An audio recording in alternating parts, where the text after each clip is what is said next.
गुर्वे गौरचंद्राय राधिकाय तदालये कृष्णाय कृष्णभक्ताय तद्भक्ताय नमो नमः।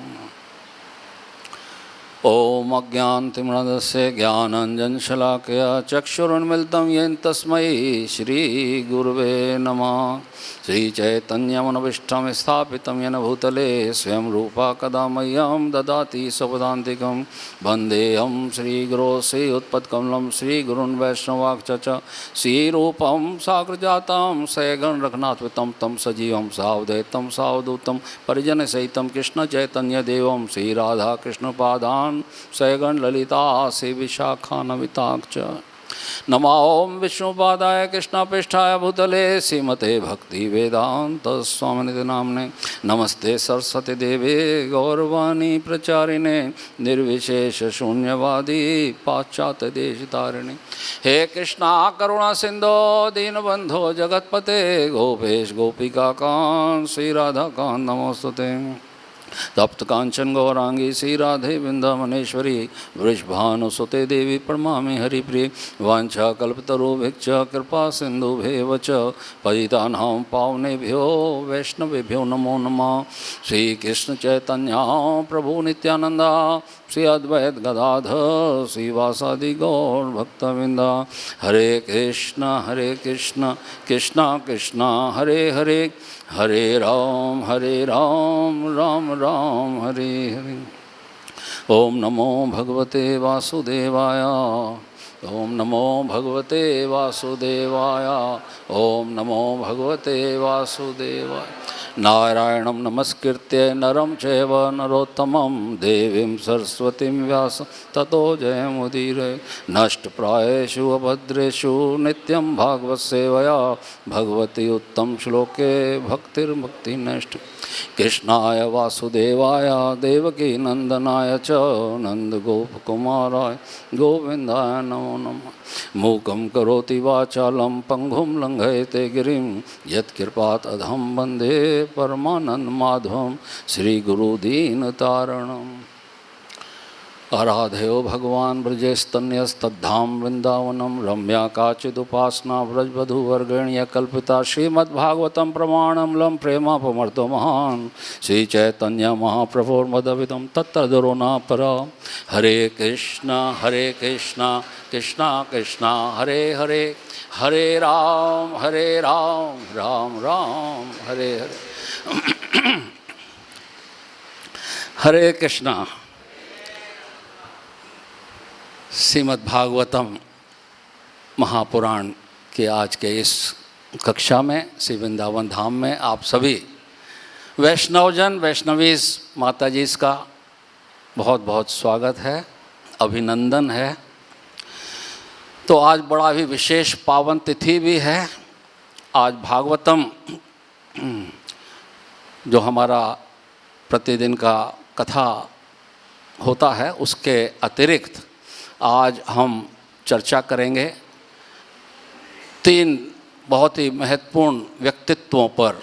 आज हमारा जो है प्रयास होगा कुछ उनके बारे में बोल करके उनका गुणगान करके अपनी वाणी को पवित्र कर सकें।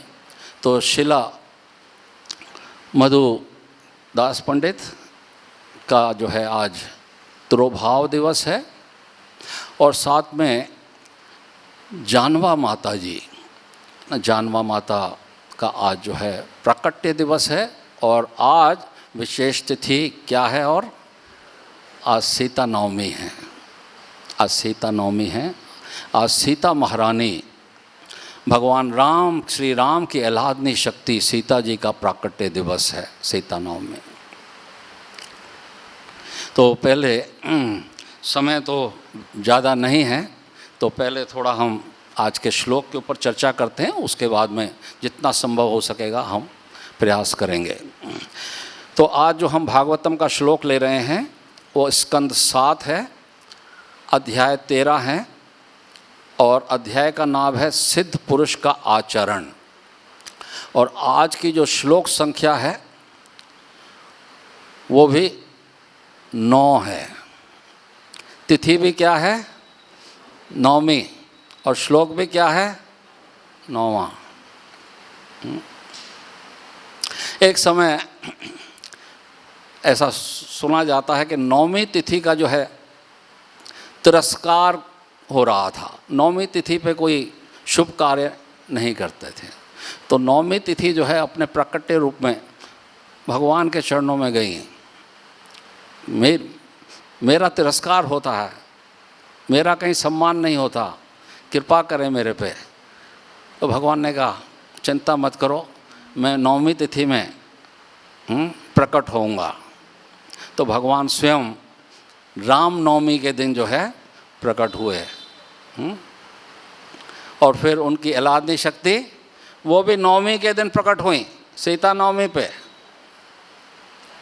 और भगवान का जो चरित्र है भागवतम में, वो भी 9वें स्कंद में ही आता है ना। वो भी 9वें स्कंद में, भगवान ने कहा मेरे को 9वें स्कंद में ही रखिए आप, ठीक है। तो इस प्रकार से तो आज का श्लोक संख्या 9 है। तो आप जो है मेरे पीछे दोहरा लीजिए श्लोक को। न यतेर आश्रमा प्रायो धर्म हेतुर्महात्मना शांतस्य समचित्तस्य विभिर्याद उत्वा त्यजेत्। न यतेराश्रमा प्रायो धर्म हेतुर्महात्मना शांतस्य समचित्तस्य विभिर्याद उत्वा त्यजेत्। ज़्यादा समय नहीं लगाते हुए एक दफ़ा आप सभी उच्चारण एक साथ कर दीजिए।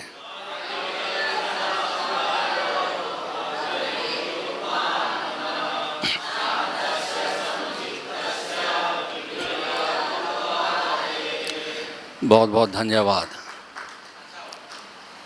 न नहीं, यते सन्यासी का आश्रम प्रतीकात्मका वेश दंड तथा कमंडलू प्राय लगभग सदैव धर्म हेतु आध्यात्मिक जीवन में प्रगति का कारण महाआत्मनः जो वास्तव में प्रबुद्ध हैं, शांतस्य जो शांत है, समचित्तस्य समदर्शी का, विवर्यात ऐसे प्रतीक स्वीकार कर लें, उत निस्संदेह वा अथवा त्यजेत त्याग दे।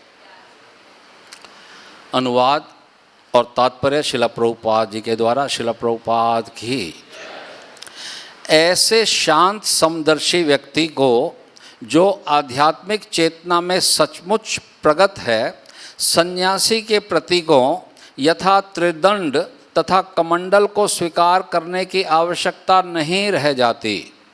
वह आवश्यकता अनुसार इन प्रतीकों को कभी धारण कर सकता है तो कभी छोड़ सकता है। तो ये जो श्लोक है ना, संन्यास आश्रम के ऊपर चर्चा हो रही है।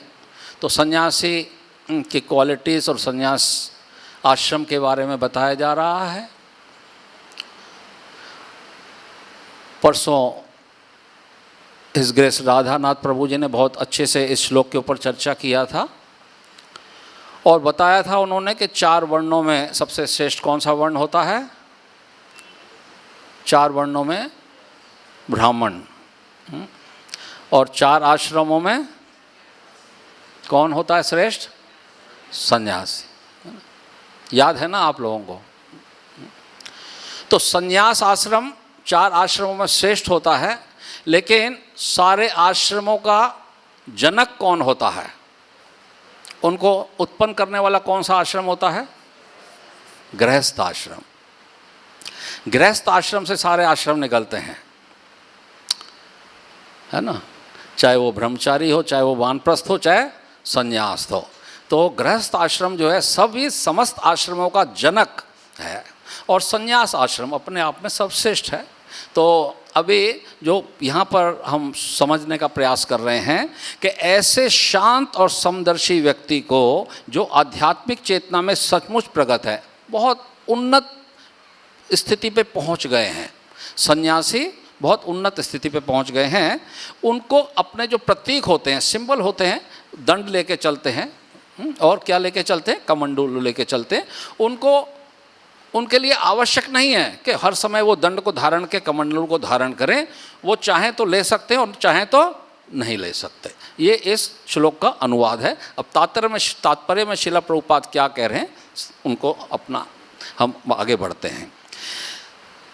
संन्यास आश्रम की 4 अवस्थाएं हैं, कुटीचक, बहुदक, परिव्रजकाचार्य तथा परमहंस। ये 4 जो अवस्थाएं हैं, इसके ऊपर परसों चर्चा हो चुकी है। मूल रूप से इसको समझा जा सकता है कि मुख्य रूप से, सामान्य रूप से, वैसे तो बहुत अच्छे से समझाया था परसों आपको। कुटीचक और बहुदक जो है ये आप मान सकते हैं ये क्षेत्र सन्यासी के बाद आते हैं फिर जो सारे विश्व में भ्रमण करते रहते हैं उनको कहते हैं परिव्रजकाचार्य। जो सारे में भ्रमण करते हैं परिव्रजकाचार्य। और उससे भी ऊपर श्रेष्ठ होता है परमहंस। परमहंस होता है जिसके अंदर इतनी जो है गुण होते हैं कि वो हंस की तरह दूध का दूध और पानी का पानी अलग कर देते हैं। तो ये 4 आश्रमों की अवस्थाएं हैं और श्रीमद् भागवतम में परमहंसों की गणना सन्यासियों में की गई है। मायावादी, निर्विशेषवादी सन्यासी इस परमहंस अवस्था को प्राप्त नहीं कर पाते। तो सन्यासी 2 प्रकार के होते हैं, एक तो होते हैं मायावादी सन्यासी और एक होते हैं वैष्णव सन्यासी। तो जो मायावादी सन्यासी हैं वो परमहंस अवस्था को प्राप्त नहीं कर पाते और न ही वो भागवतम में प्रवेश कर पाते हैं। उनका अधिकार भागवतम में नहीं है, उनका अधिकार भगवान की कथाओं में नहीं है, वो आनंद की अनुभूति जीवन में कर ही नहीं सकते। मायावादी वो क्या करते हैं, वो केवल सांख्य दर्शन के ऊपर ही वो अपना जीवन बिताते हैं। सांख्य दर्शन क्या है और किस प्रकार से आत्मा किस प्रकार से भगवान में या परमात्मा में विलीन हो जाती है, उनकी जो है वहाँ तक ही उनकी दृष्टिकोण उनका वहाँ तक रहता है। ठीक है, तो मायावादी सन्यासी जो है वो आनंद की अनुभूति नहीं कर पाते। तो 2 प्रकार के सन्यासी होते हैं, मायावादी सन्यासी और कौन से, वैष्णव। मायावादी का जो दर्शन होता है सांख्य दर्शन होता है और वैष्णव सन्यासी का दर्शन क्या होता है, भागवत दर्शन होता है। वो भागवतम में जीते हैं। ठीक है, तो इसका कारण परम सत्य विषय उनकी निर्विशेष धारणा है ना, क्योंकि भगवान को वो साकार रूप में स्वीकार नहीं करते।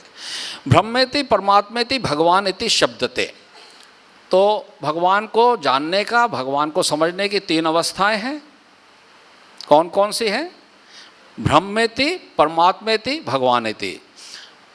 ब्रह्म के रूप में है ना कि भगवान एक ज्योति है, इस रूप में समझा जा सकता है। और ज्योति कहाँ से निकलती है, ब्रह्म ज्योति है ना।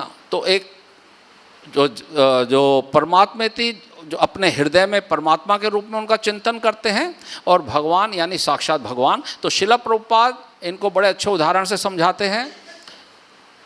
सूर्य की किरणें, सूर्य की सतह और सूर्य है ना।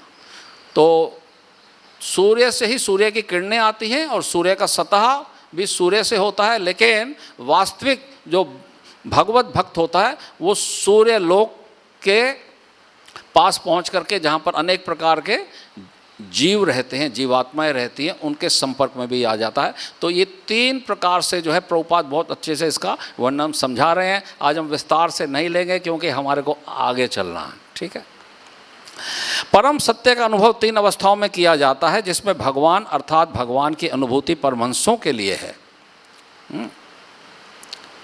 भगवान की अनुभूति केवल परमहंस कर सकते हैं। परमात्मा का दर्शन करने वाले और ब्रह्म ज्योति को ही सब कुछ मानने वाले वो आनंद की प्राप्ति नहीं कर पाते। ठीक, निस्संदेह श्रीमद् भागवतम स्वयं भी परमहंसों के निमित्त है। परमो निर्मत सराणाम सताम। जब तक कोई परमहंस अवस्था को प्राप्त नहीं हो लेता तब तक वह श्रीमद् भागवत को समझने के योग्य नहीं होता, श्रील प्रभुपाद कह रहे हैं। वैष्णव संप्रदाय में परमहंसों या सन्यासियों का प्रथम कर्तव्य धर्म प्रचार है। बहुत बड़ी बात यहाँ श्रील प्रभुपाद कह रहे हैं कि जो परमहंस होते हैं, है ना, परमहंस जो है परिवक्राचार्य भी होते हैं। और जैसे हमारी संस्था में जितने भी हमारे सन्यासी जन हैं, गुरुजन हैं, उनका एक ही लक्ष्य होता है। क्या होता है? समस्त प्रचार करना। प्रथम कर्तव्य उनका धर्म प्रचार है। प्रचार के लिए ऐसा सन्यासी दंड तथा कमंडल जैसे सन्यास प्रतीक धारण कर सकता है और कभी नहीं भी कर सकता। सामान्यतः वैष्णव सन्यासी परमहंस होने के कारण स्वतः बाबा जी कहलाते हैं और वे दंड या कमंडल नहीं धारण करते। ऐसा सन्यासी सन्यास के प्रतीकों को धारण करने या ना करने के लिए स्वतंत्र है। उसका एकमात्र विचार यही रहता है कि कृष्ण भावनामृत का प्रचार करने का अवसर कहाँ है, कहाँ प्रचार किया जाए, कहाँ प्रचार किया जाए, यही खोज करते हैं हमारे जितने भी परमहंस सन्यासी हैं, जो सबसे उच्च अवस्था पे होते हैं। कहाँ जो जल रहे हैं संसार में, जो बद्ध जीव जल रहे हैं, उनको किस प्रकार से हरि नाम के साथ जोड़ा जाए, भगवान की कथाओं के साथ जोड़ा जाए, तो यही उनका परम लक्ष्य होता है। कभी कभी कृष्णा भावनामृत आंदोलन अपने प्रतिनिधि सन्यासियों को विदेश भेजता है। सन्यासियों कहाँ भेजता है? विदेश। श्रील भक्ति सिद्धांत सरस्वती ठाकुर जी ने किसको आज्ञा दी थी? श्रील प्रभुपाद को। तुम्हारी अंग्रेजी बहुत अच्छी है, विदेश जाकर प्रचार करो। ठीक है, जहां दंड तथा कमंडल को अधिक पसंद नहीं किया जाता, विदेशों में दंड और कमंडल को अधिक पसंद नहीं किया जाता, हम अपने धर्म प्रचारकों को अपनी पुस्तकों तथा दर्शन का परिचय कराने के लिए सामान्य वेशभूषा में भेजते हैं। पुस्तकें दे देते हैं और जो हमारा सिद्धांत है वो उनको मालूम होता है, वो दे करके भेज देते हैं और सामान्य वेशभूषा में भेज देते हैं। सामान्य वेशभूषा, ऐसा भी होता है, धोती कुर्ता भी नहीं, वैष्णव तिलक भी नहीं, ऐसा करना पड़ता है। जब हमारे संप्रदाय को चाइना में प्रचार करना पड़ता है तो पैंट शर्ट में जाते हैं। परमहंस पैंट शर्ट पहन करके प्रचार करते हैं। चाइना में ऐसे ही प्रचार हुआ क्योंकि वहाँ पर पाबंदियाँ हैं, सरकार की तरफ से पाबंदियाँ हैं। तो इस प्रकार से तो वो कोई बहुत ज़्यादा महत्वपूर्ण नहीं हो जाता जब हमारा लक्ष्य प्रचार का होता है ना। तब हम किसी भी अवस्था में हमारा परम लक्ष्य होना चाहिए प्रचार करना। चाहे हम वेशभूषा धारण करें, दंड धारण करें, कमंडलू धारण करें, अथवा सामान्य हम पैंट और शर्ट में भी जाकर के प्रचार कर सकते हैं। हमारी एकमात्र उत्कंठा कृष्ण भावनामृत के प्रति लोगों को आकृष्ट करना होती है। इसे हम सन्यासी की या भद्र पुरुष की वेशभूषा में कर सकते हैं। हमारा एकमात्र लक्ष्य कृष्ण भावनामृत में रुचि को प्रसारित करना। यहाँ श्रील प्रभुपाद का भक्ति वेदांत तात्पर्य समाप्त होता है। ठीक है, तो मैं समझता हूँ कि इसमें ज़्यादा विस्तार से ना जा कर के हम इतना समझ लेते हैं, है ना। सन्यासी की बात हो रही है। सन्यासी के चार जो है यहाँ बताए गए हैं, कुटीचक, बहुदक, परिव्रजकाचार्य और परमहंस। तो संक्षिप्त में हमने बता दिया है। और सन्यासी दो प्रकार के होते हैं, मायावादी सन्यासी और वैष्णव सन्यासी, है ना। तो जो वैष्णव सन्यासी होती है, जो वैष्णव सिद्धांत है, वो हमेशा आनंद में रहते हैं, हमेशा आनंद में रहते हैं, क्योंकि उनको भगवान के नाम, रूप, गुण, लीला सबका रसवादन मिलता है। लेकिन जो मायावादी होते हैं, जो निर्विशेषवादी होते हैं, वो इन सब चीज़ों से वंचित हो जाते हैं और फिर क्या करते हैं, वो अपनी स्थिति से उनका पतन हो जाता है, अपनी स्थिति का पतन भी हो जाता है। फिर आके बहुत पुण्य कार्य करते हैं, अस्पताल बनवाना, ये करना, गरीबों को भोजन खिलाना, बहुत समय के बाद जाकर के फिर जाकर के कभी उनको जो है भगवत प्रेम की प्राप्ति होती है, बहुत जन्मों के बाद, है ना।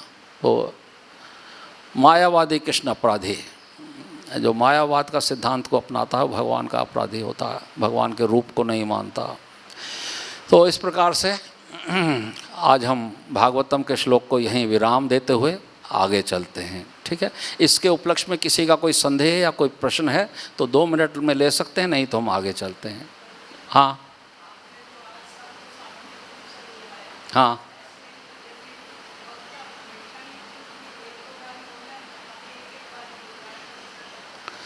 ये बात में बात करेंगे, इतना इम्पोर्टेंट नहीं है, ठीक है। तो आज हम चर्चा करेंगे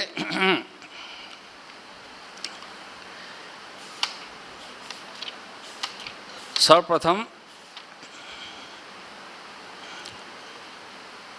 मधु पंडित गोस्वामी जी, जिनका आज तिरोभाव दिवस है। मधु पंडित गोस्वामी जी का जो दिवस है वो वर्ष में एक ही दिन आता है ना, उनका प्राकट्य दिवस नहीं आता या मालूम नहीं हमको कब होता है, इसीलिए साल में एक ही दिन हमको ये लाभ मिलता है कि हम उनका गुणगान कर पाएँ। और मधु पंडित गोस्वामी जो हैं वो कौन थे और उनका हमारे इस वैष्णव समाज में उनका क्या योगदान है, तो इसको हम समझते हैं। वज्रनाभ जो हैं भगवान श्री कृष्ण के पर पौत्र थे, है ना, पौत्र के भी पौत्र। तो वज्रनाभ ने 5000 वर्ष पूर्व बहुत से भगवान के श्री विग्रहों का स्थापना की थी, जगह जगह स्थापना की थी। लेकिन मुसलमानों के आक्रमण से तो हमारे जितने भी मंदिर हैं, ज़्यादातर मंदिरों पे क्षति हुई और यहाँ के हमारे जितने भी गोस्वामी जन थे, पुजारी थे, उन्होंने उस काल में विग्रहों को ज़मीन के नीचे दबा दिया। बड़े महत्वपूर्ण जितने भी वज्रनाभ, समझ लिए भगवान श्री कृष्ण के पर पौत्र ने भगवान के बहुत सुंदर सुंदर विग्रह बनाए थे और वो सब कहाँ चले गए, दबा दिए गए। हमारे जितने भी वृंदावन के गोस्वामी जन थे उन्होंने डरा दिए। तो मंदिरों की तो क्षति हो पाई, मंदिरों को तो उन्होंने नुकसान किया मुसलमानों ने, लेकिन जो विग्रह हैं उनको वो क्षति नहीं पहुंचा पाए। तो अब विग्रह तो पृथ्वी के नीचे दब गए। अब विग्रह ने स्वयं ही अपने को प्रकट कराने के लिए जो उनके शुद्ध भक्त थे उनको स्वपन आदेश देना प्रारंभ किया कि हमको यहाँ से बाहर निकालो। तो सबसे पहले स्वपन आदेश किसको आया था, माधवेंद्रपुरी जी को। माधवेंद्रपुरी जी को स्वपन आदेश आया कि गोपाल ने स्वपन दिया कि मैं पृथ्वी में दबा हुआ हूँ और बहुत ताप है, मुझको बाहर निकालो, है ना। तभी से फिर चंदन यात्रा जो चल रही है वो कथा भी बहुत बड़ी विशेष है। तो इस प्रकार से माधवेंद्रपुरी को स्वपन दिया भगवान ने और गोपाल जी प्रकट हुए। और परमानंद भट्टाचार्य ने को स्वपन दिया, किसने, उनको स्वपन दिया गोपीनाथ जी ने। गोपीनाथ जी ने स्वपन दिया कि मैं यहाँ पर यमुना के वंशी वट पे मैं दबा हुआ हूँ और उस भूमि को खोद कर वहाँ से उस विग्रह को प्रकट किया गया। गोपीनाथ जी के विग्रह को किसने प्रकट कराया, परमानंद भट्टाचार्य जी। परमानंद भट्टाचार्य जी ने इसको प्रकट कराया, लेकिन इनका जो अर्च विग्रह की जो पूजा है वो मधु पंडित गोस्वामी को उसकी सेवा करने का जो है वो अवसर प्राप्त हुआ। तो श्री विग्रह की पूजा मधु पंडित ने की, जो कौन थे? गदाधर पंडित जी के शिष्य रहे। गदाधर पंडित जी के शिष्य हैं। तो बहुत उच्च कोटि के गोस्वामी जो गदाधर, जो स्वयं राधा रानी का ही स्वरूप है, उनके शिष्य रहे। कौन? मधु पंडित गोस्वामी। तो मधु पंडित गोस्वामी जो है यहाँ पर उनकी पूजा अर्चना किया करते थे। भक्ति रत्नाकर के अनुसार श्री गोपीनाथ जी सर्वदा यमुना जी के वंशी तट पर क्रीड़ा करते रहते थे और बहुत ही आकर्षक उनका स्वरूप था। जो देखता था वो बस अचेत हो जाता था। उनकी अंग कांति देख करके सभी व्यक्तियों का मन हर लेती थी। तो मूल गोपीनाथ जो हैं, अभी मूल गोपीनाथ कहाँ पर हैं? जयपुर में हैं। अभी जो यहाँ पर मंदिर है गोपीनाथ जी का, वहाँ प्रतिभू विग्रह है। जो मूल जो प्रकट हुए थे वो अभी जयपुर में हैं। तो कभी आप जयपुर जाएं तो वहाँ पर दर्शन कर सकते हैं गोपीनाथ जी के, है ना। मूल राधा गोविंद देव जी भी वहीं हैं, है ना। राधा गोविंद देव जी भी हैं, राधा दामोदर भी हैं, राधा विनोदी लाल भी हैं, बहुत से सुंदर। तो जयपुर को भी गुप्त वृंदावन कहा जाता है। गुप्त वृंदावन है, कम नहीं है, गुप्त वृंदावन है। तो मधु पंडित जी ने जब पूजा अर्चन विग्रह का करते थे तो उस समय जो जीव गोस्वामी के अनुगत्य होकर के अध्ययन कर रहे थे, कौन कौन? एक तो श्रीनिवास आचार्य और नरोत्तम दास ठाकुर और श्यामानंद पंडित, और वो तैयारी में थे ग्रंथों की बैलगाड़ी भरवा करके बंगाल में जाकर के प्रचार करने के लिए तैयारी कर रहे थे। तो उस समय श्रीनिवास आचार्य जी ने मधु पंडित जी से आशीर्वाद मांगा कि हम जा रहे हैं, बहुत बड़ा कार्य हमको दिया गया है, समस्त ग्रंथों को लेकर के बैलगाड़ी में लदवा करके और बंगाल जा रहे हैं प्रचार करने के लिए। उस समय मधु पंडित गोस्वामी जी ने गोपीनाथ जी का अर्च विग्रह का माला उनको प्रसादी माला के रूप में उनको पहनाया था। किसको? श्रीनिवास आचार्य जी को। और श्रीनिवास आचार्य जी को आशीर्वाद दिया था कि आप अपने योजना में सफल होंगे।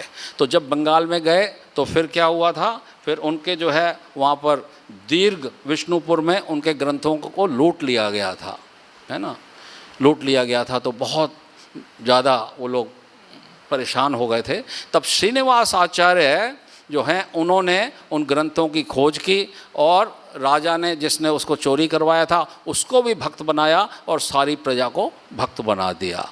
हरे कृष्णा कृष्णा कृष्णा हरे हरे, हरे राम राम राम।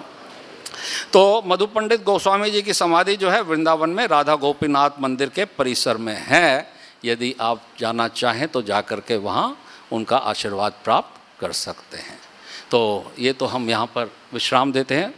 दूसरा जो विशेष आज तिथि है वो है जानवा देवी। जानवा देवी कई नामों से प्रसिद्ध हैं।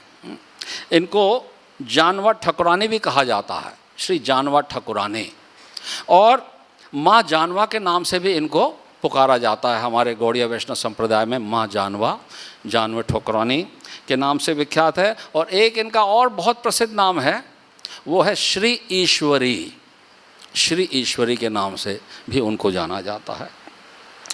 तो श्रीमती जानवा देवी जो है गौड़ीय वैष्णव संप्रदाय की एक प्रमुख व्यक्तित्व हैं, बहुत बड़ी एक हस्ती रही हैं, बहुत ग्रेट पर्सनैलिटी ऑफ गौड़ीय वैष्णव संप्रदाय, ग्रेट पर्सनैलिटी। क्योंकि उन्होंने गौड़ीय वैष्णव संप्रदाय में बहुत ही महत्वपूर्ण कार्य किया, बहुत महत्वपूर्ण कार्य किया, है ना। तो अब उनके बारे में थोड़ा हम समझने का प्रयास करेंगे। तो ये जानवा माता या जानवा देवी या जानवा ठकुरानी ये हैं कौन? ये नित्यानंद प्रभु की शक्ति हैं, उनकी अर्धांगिनी हैं, साधारण भाषा में उनकी धर्मपत्नी हैं। ठीक है, कौन? जानवा माता जी। ठीक है।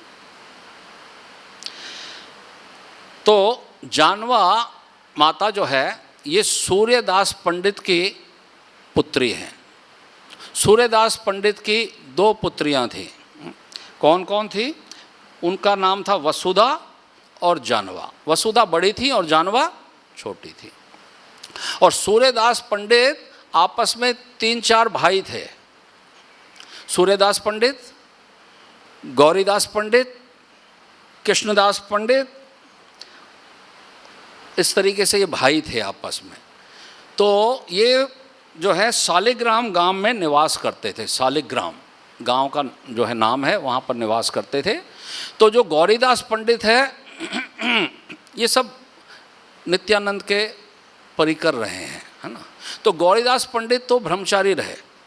गौरीदास पंडित छोटे भाई थे और उन्होंने कहा अपने भाई से, भैया मैं तो गृहस्थ आश्रम में प्रवेश नहीं करूँगा, मेरे को आप आज्ञा दें, मैं जाकर के भजन करना चाहता हूँ। और वो वहाँ से शालिग्राम से चले गए। कहाँ चले गए? अंबिका कालना एक स्थान है, अंबिका कालना, वहाँ चले गए। गौरीदास पंडित की बहुत सुंदर लीला वहाँ हुई है। भगवान स्वयं महाप्रभु एक समय नित्यानंद प्रभु के साथ वहाँ गए थे अंबिका कालना, और बहुत दिनों तक गौरीदास पंडित ने उनको रोके रखा था। हम जा रहे हैं, आज नहीं कल जाना, अच्छा आज जा रहे हैं, अच्छा कल जाना, ऐसे कई दिनों तक रोके रखा था। और जब जाने लगे, आप नहीं जा सकते, है ना, तब महाप्रभु ने क्या किया था? अपने ही समान 2 विग्रहों को प्रकट करके उनको दिया था। बोले हमें विग्रह नहीं चाहिए, हमें आप चाहिए। बोले अच्छा हम रुक जाते हैं। तो विग्रह चलने लग गए, विग्रह चलने लगे। अरे ये क्या हुआ? भगवान तो स्थिर हो गए, स्वयं विग्रह चलने लग गए। बोले नहीं नहीं, जो विग्रह चल रहे हैं हम उनको रोकेंगे। तो उनको रोका, ठीक है इनको रोकिए, हम चलते हैं। तो इस प्रकार से भ्रमित हो गए। वास्तव में भगवान ये दिखाना चाहते थे मेरे और मेरे विग्रह में कोई अंतर नहीं, कोई अंतर नहीं। बहुत सुंदर लीला जो है वहाँ पर गौरीदास पंडित के यहाँ महाप्रभु ने, नित्यानंद प्रभु ने की थी। तो ये गौरीदास पंडित के बड़े भाई थे ना, सूर्यदास पंडित। सूर्यदास पंडित जो है मुसलमानों के यहाँ कार्य करते थे और हेड अकाउंटेंट थे, हेड अकाउंटेंट। इसलिए उनको एक उपाधि मिली हुई थी सरखैल, सरखैल, सूर्यदास सरखैल, जो उनके, और काफ़ी धनी थे, काफ़ी धनी थे। और इनकी ये 2 पुत्रियां थी। कौन कौन थी? वसुधा और जानवा देवी। अब क्या हुआ? अब जो है गौरीदास पंडित तो आ गए यहाँ अंबिका कालना। अब सूर्यदास पंडित जो हैं वो भी कुछ समय के बाद उन्होंने कहा चलो हम भी वहीं चलते हैं, अंबिका कालना चल के रहेंगे। तो वो भी अंबिका कालना आ गए और उन्होंने वहाँ पर अपना विशाल भवन बना दिया। और गौरीदास पंडित रहते थे एक छोटी सी कुटिया में। लेकिन इनकी जो पुत्री थी जानवा देवी, वो गौरीदास पंडित के हमेशा सानिध्य में रहती थी। उनको उनका आश्रय और उनका संग बहुत पसंद था। तो गौरीदास पंडित कौन थे? गौरीदास पंडित कोई साधारण जीव नहीं थे। वो 12 गोपाल में पंच जो गोपाल हैं सुभाऊ, 5वें गोपाल सुभाऊ थे। ब्रज लीला में, भगवान की लीला में जो सुभाऊ थे वो ये भी गौरीदास पंडित बने। और जानवा माता किसके सानिध्य में है? सुभाऊ के, गौरीदास पंडित के, ठीक है। तो इस प्रकार से उनको भक्ति में बहुत रुचि थी, भक्ति में उनके हमेशा सेवा में रहती थी। तो एक समय की बात है कि जब क्या हो रहा था, जब महाप्रभु जगन्नाथपुरी में थे तो महाप्रभु ने नित्यानंद प्रभु को आदेश दिया कि तुम जो है यहाँ से बंगाल चले जाओ और जा कर के वहाँ प्रचार करो। वहाँ जा कर के तुमको प्रचार करना है और तुम जाके गृहस्थ आश्रम में प्रवेश करो। महाप्रभु ने आदेश दिया नित्यानंद प्रभु को, आप जाकर के बंगाल जाइए, प्रचार कीजिए। क्योंकि मैं बंगाल नहीं जा सकता, मेरी विवशता है, मैं बंगाल जाके प्रचार नहीं कर सकता। वहाँ मेरी माँ है सची माता, मैं वहाँ नहीं जाऊँगा। वहाँ मेरी पत्नी भी रहती है विष्णु प्रिया, इसलिए मेरा वहाँ जाना समाज की दृष्टि से उचित नहीं है। तुम वहाँ जाओ।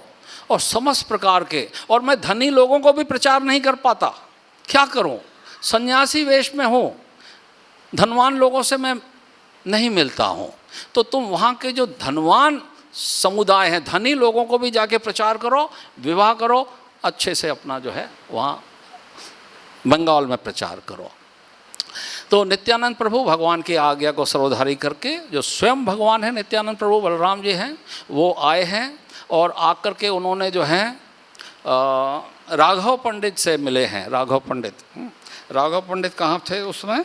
वो गंगा जी के तट पे थे। और महाप्रभु उनको श्रीपाद बोलते थे, नित्यानंद प्रभु को, श्रीपाद तुम जाओ बंगाल, जाओ बंगाल जा कर के प्रचार करो। तो बंगाल आए, पानीहट्टी में राघव पंडित रहते थे, पानीहट्टी में। तो पानीहट्टी में रहते थे, वहाँ जा कर के उन्होंने जो प्रचार का कार्य प्रारंभ किया। तो प्रचार का कार्य करते करते गंगा के उस पार जो है एक ग्राम था सप्तग्राम। तो सप्तग्राम में वहाँ पर भी नित्यानंद प्रभु के पार्षद रहते थे, उदाहरण दत्त ठाकुर रहते थे, और उन्होंने उनसे दीक्षा भी ली थी। और नित्यानंद प्रभु ने उनको कहा था कि आप जितनी भी ये जो स्वर्ण बनाने वाले हैं, है ना, बनिया कम्युनिटी है, स्वर्ण गोल्ड स्मिथ बोलते हैं, ये इनको प्रचार करो। तो हमारे शिला प्रभुपाद भी उसी वंश से आते हैं, है ना, उनके जो पूर्वज हैं वो भी स्वर्ण बनाने वाले ही रहे हैं। और शिला प्रभुपाद लीला अमृत में आता भी है कि प्रभुपाद जो है अपने पिता के साथ, गौरमोंडे के साथ वहाँ जाते भी थे, उदाहरण दत्त के जो वंश हैं वहाँ पर जाते थे। तो इस प्रकार से ये भी वर्णन आता है। तो नित्यानंद प्रभु जो हैं अब उनको प्रचार करना प्रारंभ किया, और उनको क्या करना था? उनको महाप्रभु के आदेश के अनुसार विवाह करना था।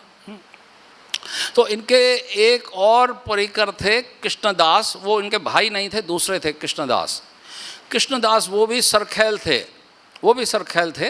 तो वो जब नित्यानंद प्रभु के संपर्क में आए तो उन्होंने कहा कि मैं तुम्हारे लिए कन्या की खोज करूंगा जिससे आपका विवाह हो। तो वो कृष्णदास सरखैल जो है वो किन के संपर्क में आए? सूर्यदास सरखैल के संपर्क में आए, और उन्होंने कहा आपकी जो पुत्री है ना, तो इनकी 2 पुत्री थी, वसुधा बड़ी थी और जानवा। बोले नित्यानंद प्रभु ही आपकी पुत्रियों के योग्य हैं, आप इनसे विवाह कर दो, इनका विवाह कर दो। तो सूर्यदास पंडित जो है उन्होंने सोचा कि मैं कैसे विवाह कर दूं, क्योंकि वो तो एक अकाउंटेंट थे, एक नौकरी पेशे वाले थे, धनी बहुत थे, लेकिन ये तो राढ़ देश में और बहुत उच्च कोल के ब्राह्मण हैं नित्यानंद प्रभु, है ना, उनसे कैसे विवाह किया जाए। तो भगवान ने स्वयं ने, बलराम जी ने इनको जो स्वप्न आदेश दिया सूर्यदास पंडित जी को, और उन्होंने अपना बलराम का रूप दिखाया, और उनके साथ 2 जो हैं उनकी शक्तियाँ बैठी हुई थी। कौन कौन बैठी हुई थी? रेवती और दूसरी कौन है? वारुणी।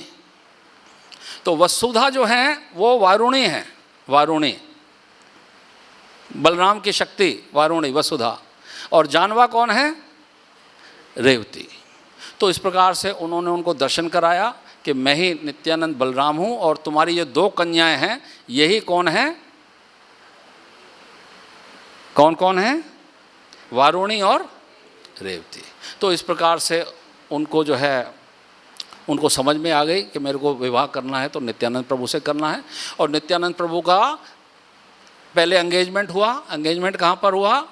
एंगेजमेंट हुआ उनका पानीहट्टी में, जहाँ पहले ये रहते थे। पानीहट्टी में रहते थे कहाँ? बाद में वहाँ गए ना, नहीं, शालिग्राम गांव में वहाँ पर उनका एंगेजमेंट हुआ, मंगनी हुआ, क्योंकि सारे ज़्यादातर रिश्तेदार वहीं रहते थे। उसके बाद विवाह जो हुआ नित्यानंद प्रभु का, वो कहाँ हुआ? अंबिका कालीन जो स्थान है, आज भी वो जगह बनी हुई है, स्थान है जहाँ पर नित्यानंद प्रभु का इनके साथ विवाह हुआ था। तो अब हुआ क्या? ये तो बात हो गई कि विवाह हुआ, प्रचार हुआ, लेकिन एक समय की बात थी कि महाप्रभु जो है अंतर्ध्यान हो गए, नित्यानंद प्रभु अंतर्ध्यान हो गए, और उसके बाद अद्वैताचार्य भी चले गए। हमारा गौड़ीय संप्रदाय जो है वो बगैर किसी जो है एक लीडर के ऐसे ही रह गया। और उधर वृंदावन में शिला रूप गोस्वामी चले गए और सनातन गोस्वामी चले गए, सब चले गए, और गौड़ीय संप्रदाय जो है उसको कोई मार्गदर्शन करने वाला था नहीं। आपस में बहुत मतभेद हो गए, बहुत मतभेद हो गए आपस में, कोई था ही नहीं, संभालने वाला कोई नहीं था। और जानवा माता जी, जानवा माँ है ना, इन्होंने उस समय जो है पूरी बागडोर संभाली, पूरे वैष्णव संप्रदाय की बागडोर किसने संभाली? जानवा माता ने। और इतना उन्होंने उसको पूरा भ्रमण किया, पूरे बंगाल का भ्रमण किया, पूरे जो है धाम का, व्रज धाम का भ्रमण किया, और जितने भी हमारे समाज के वैष्णव जो थे उन सबको एकत्र किया, उनके मतभेदों को दूर किया, उनके मतभेदों को दूर किया, और सबको एक डोर में बांधने का कार्य उन्होंने किया। उन्होंने दीक्षा भी देना प्रारंभ कर दिया था, ऐसा भी हमने सुना है ना। सब कार्य करती थी, पूरा नियंत्रण था पूरे गौड़ीय वैष्णव समाज पे, और इसलिए उनका नाम पड़ गया श्री ईश्वरी। श्री ईश्वरी है ना, सबको नियंत्रित करने वाली, सबको एक डोर में बांधने वाली, सारे वैष्णव समाज को बांधने वाली। तो ये नित्यानंद प्रभु की जो है ये शक्ति हैं। तो भक्ति विनोद ठाकुर जो हैं उन्होंने भी उनकी प्रार्थना की है काफ़ी। और कल्याण कल्पतरु में श्री भक्ति विनोद ठाकुर कहते हैं, माता जानवा के श्री चरणों में प्रार्थना करता हूँ, हे देवी इस दास पर करुणा कीजिए, अपने दिव्य गुणों के द्वारा मेरे जीवन को कष्टों को दूर कीजिए। आपने असंख्य जीवों का उद्धार किया है, और इस प्रकार से जो है इन्होंने बहुत बड़ा कार्य किया, बहुत बड़ा कार्य किया। इनके कोई संतान नहीं थी। इनकी जो बहन थी यानी नित्यानंद प्रभु की जो दूसरी पत्नी थी, उनका क्या नाम था? वसुधा। उनके दो संतान हुई, और उनका नाम क्या था? वीरभद्र। वीरभद्र कौन थे? वीरभद्र क्षीरोदक्षाई विष्णु के अंश थे, क्षीरोदक्षाई विष्णु वीरभद्र। और उनकी पुत्री थी, वो गंगा नाम था उनका, और वो स्वयं गंगा जी थी उनकी, है ना। तो इस प्रकार से, और जो अपना जानवा माता हैं, जानवा माता ने सारे गौड़ीय संप्रदाय को एक सूत्र में बांधने का बहुत बड़ा कार्य किया है। और अंत में गोपीनाथ के अर्च विग्रह में उन्होंने प्रवेश किया। कथा और भी बहुत लंबी है, लेकिन अभी हम और आगे नहीं जाएंगे, यहीं पे विराम देते हैं। जानवा ठकुरानी की, श्री ईश्वरी की, जानवा माता की। समय निकलता जा रहा है। ठीक है, अब हम चलते हैं आगे। ठीक है, तो आज कौन सी विशेष तिथि है? सीता महारानी की। सीताराम सीताराम सीताराम कहिए, सीताराम सीताराम सीताराम कहिए। जाको विधि राखे राम ताहि विधि रहिए, जाको विधि राखे राम ताहि विधि रहिए। सीताराम सीताराम सीताराम कहिए, सीताराम सीताराम सीताराम कहिए। जाको विधि राखे राम ताहि विधि रहिए, जाको विधि ताहि विधि रहिए। सीताराम कहिए। तो सीता महारानी, आप सभी परिचित हैं सीता महारानी से, भगवान श्री राम की अलादनी शक्ति हैं। लेकिन थोड़ा सा हम और इसके थोड़ा ठाकुर जी की कृपा से, भगवान की कृपा से इसमें कुछ प्रयास करेंगे, कुछ चर्चा करने का। तो सीता महारानी चारों युगों में प्रकट होती हैं, चारों युगों में प्रकट होती हैं सीता महारानी। सतयुग में किस रूप में प्रकट हुई थी? वेदवती के रूप में। वेदवती, सीता महारानी का एक नाम वेदवती, सतयुग में प्रकट हुई। त्रेता युग में प्रकट हुई सीता महारानी, सीता जी के। और द्वापर में प्रकट हुई, कौन बताएगा? हाँ, द्वापर में नहीं, हाँ नहीं, द्रौपदी के रूप में, द्रौपदी के रूप में सीता प्रकट हुए। ठीक। और कलयुग में नाम के रूप में हरे कृष्णा कृष्णा कृष्णा हरे हरे, हरे राम राम राम हरे हरे। तो हरा कौन है? हरा राधा भी है, हरा सीता भी है, हैं? हरा रेवती भी है, ठीक है ना।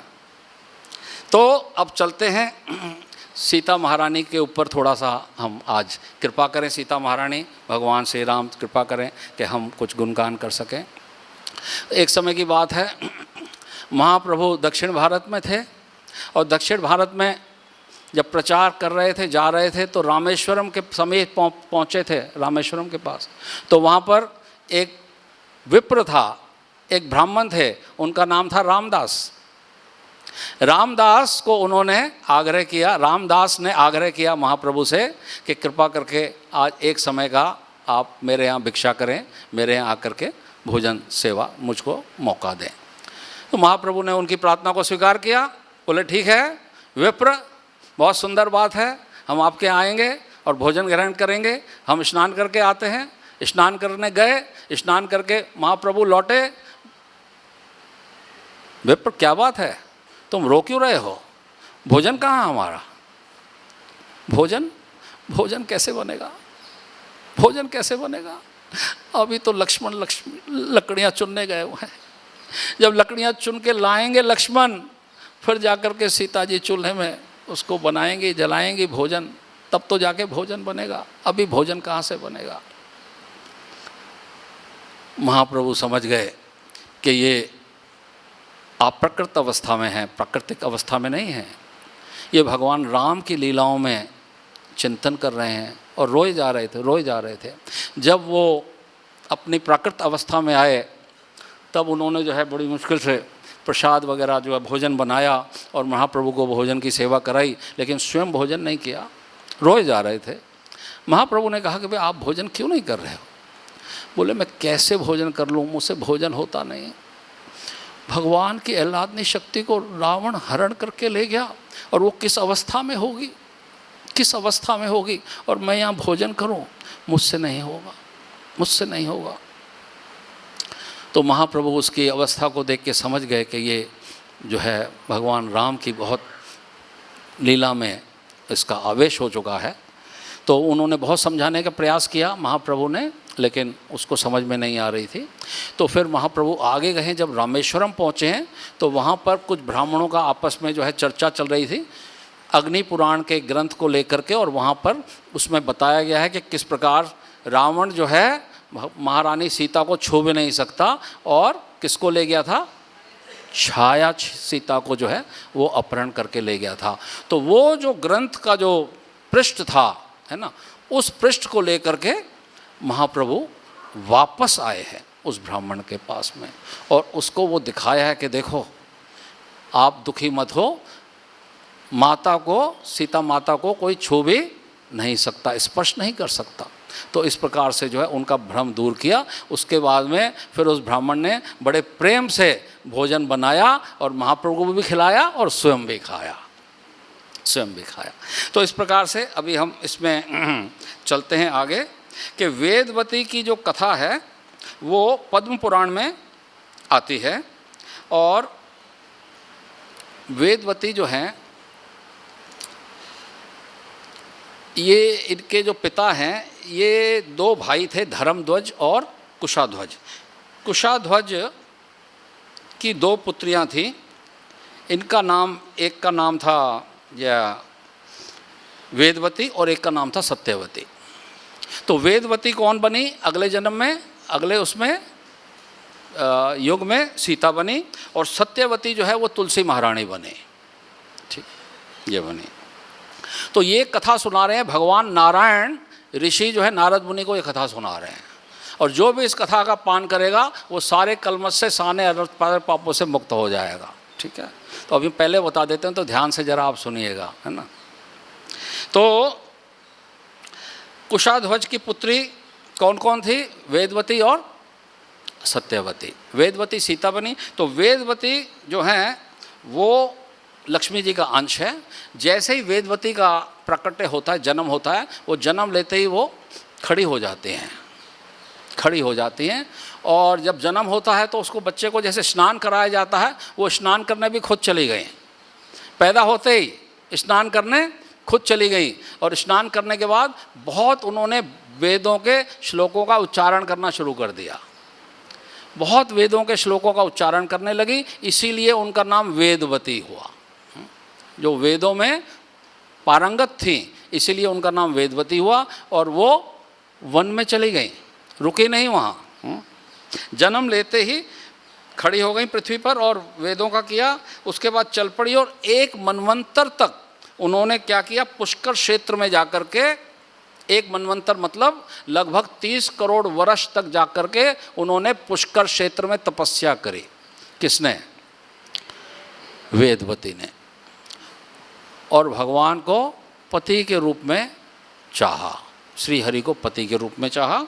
आकाशवाणी होती है और आकाशवाणी हुई कि आप अगले जन्म में मैं आपको पति के रूप में प्राप्त होऊंगा। तो वो रुष्ट हो गई, रुष्ट हो गई। जब आकाशवाणी हुई कि मैं आपको प्राप्त होऊंगा अगले जन्म में, तो वो रुष्ट हो गई। क्यों रुष्ट हो गई? उन्होंने कहा अगला जन्म, इतने सालों तक परिश्रम, अब अगला जन्म। उन्होंने कहा नहीं, ये स्थान ही ठीक नहीं है, यहाँ इतने साल तक करने के बाद फिर अगले जन्म की बात बताई जा रही है, अगले जन्म में पति प्राप्त होंगे। फिर वो वहाँ से दूसरे स्थान पे गई। कौन सा पर्वत है वो? क्या है, माधव, क्या नाम होता है, गंध माधव पर्वत। हाँ, वहाँ पर जो है उन्होंने तपस्या करी। वहाँ पर जब वो तपस्या कर रही थी तो वहाँ पर एक ब्राह्मण पहुँचे तो उन्होंने ब्राह्मण का सत्कार किया, उनको भोजन आदि फल आदि दिए। लेकिन इतनी सुंदर थी वेदवती, वो ब्राह्मण और कोई नहीं था। कौन था? रावण था।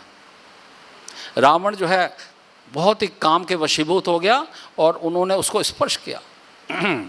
स्पर्श करते ही वेदवती ने उसको उसी अवस्था में, जिसे कहते हैं ना, जैसे किसी को एक स्थान पे स्तंभित कर दिया जाता है, वो बोल नहीं सकता, खड़ा हो गया, हाथ पैर भी चल नहीं सकते, रावण की वो दशा कर दी गई।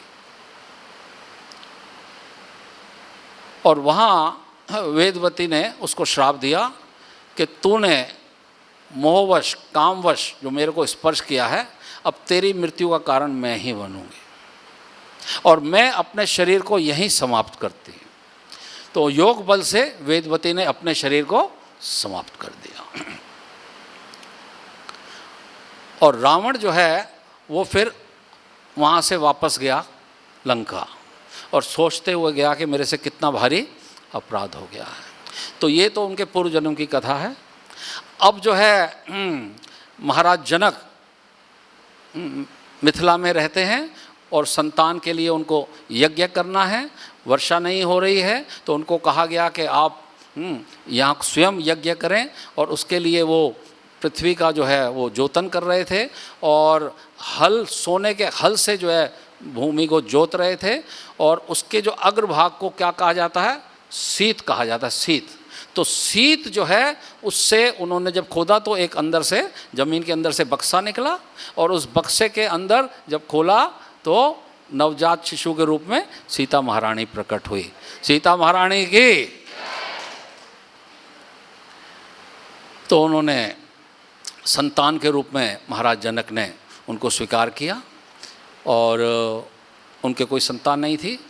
बाद में जाकर के फिर उनकी पत्नी को संतान भी उत्पन्न हुई, सुनंदा पत्नी का नाम था, और उर्मिला उनको जो है प्राप्त हुई, उर्मिला प्राप्त हुई।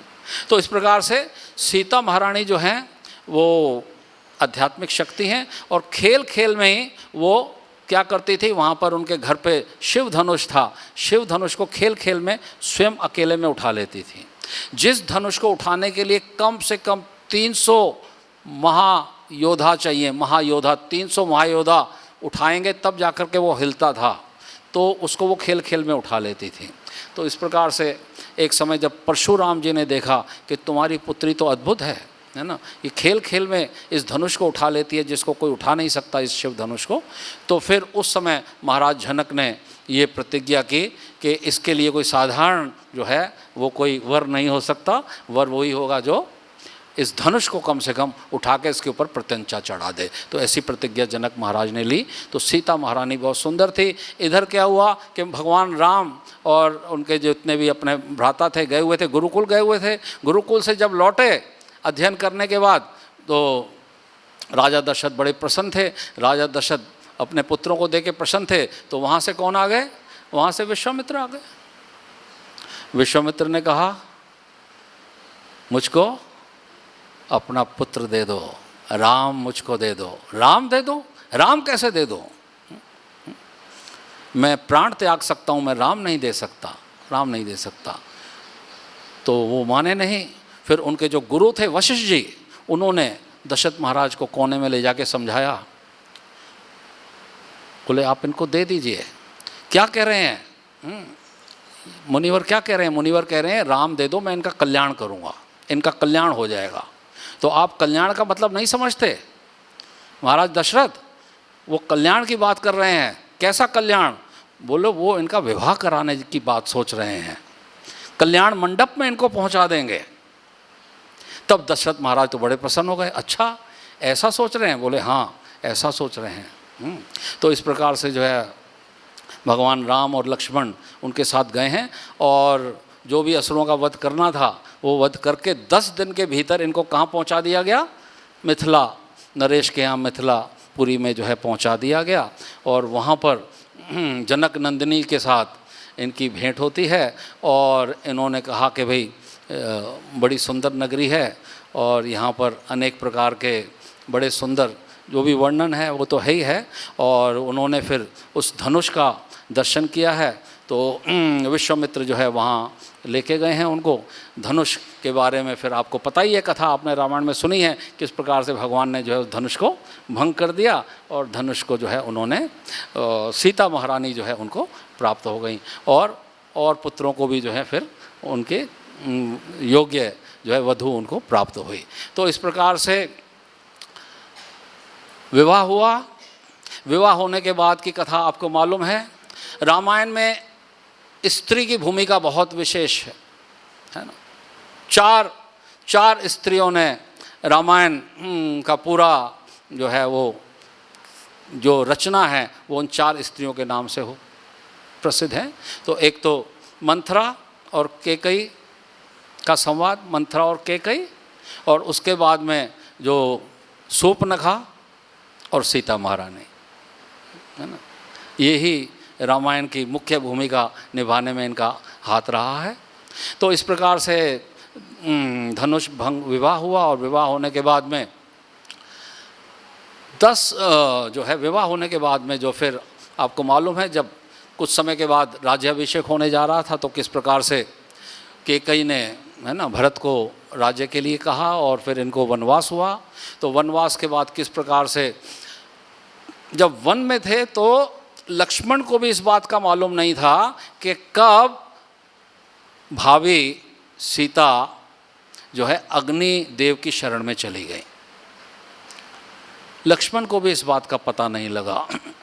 जिस प्रकार से ब्रजलीला में बलराम जी को पता नहीं लगा था कि किस प्रकार से कैसे सारे ग्वाल बाल वो चोरी हो गए थे और भगवान ने ही अपना विस्तार कर लिया था।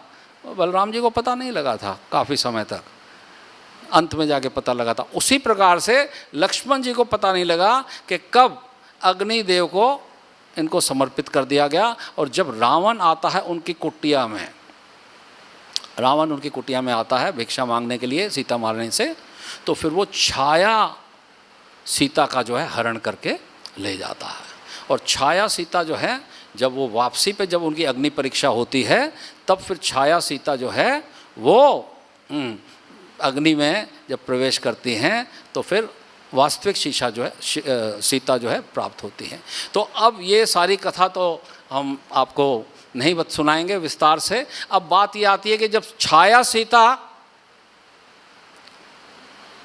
जब आ गई और वास्तविक सीता भगवान राम के पास आ गई तो छाया सीता भगवान राम के पास आई। बोले अब मैं कहाँ जाऊँ, मैं ना तो इधर के ना उधर के, मैं अब जाऊँ तो कहाँ जाऊँ। तो वो छाया सीता जो है वो द्रुपद की पुत्री बनी।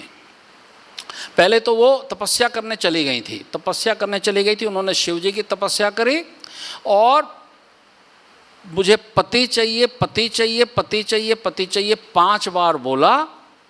तो इस प्रकार से वो द्रौपदी बनी और 5 पति उनके पांडव बने। तो इस प्रकार से वो अग्नि से वो जो द्रौपदी हैं वो कौन है, वो छाया सीता द्रौपदी के रूप में फिर प्रकट हुई है। तो द्रौपदी के कारण जो है सारे कौरवों का नाश हुआ, सीता जी के कारण रावण का नाश हुआ, और वेदवती तो पहले से ही उसको श्राप दे ही दिया था। तो इस प्रकार से आज हमारे महारानी सीता का प्राकट्य दिवस है, तो उनके श्री चरणों में हम वंदन करते हैं।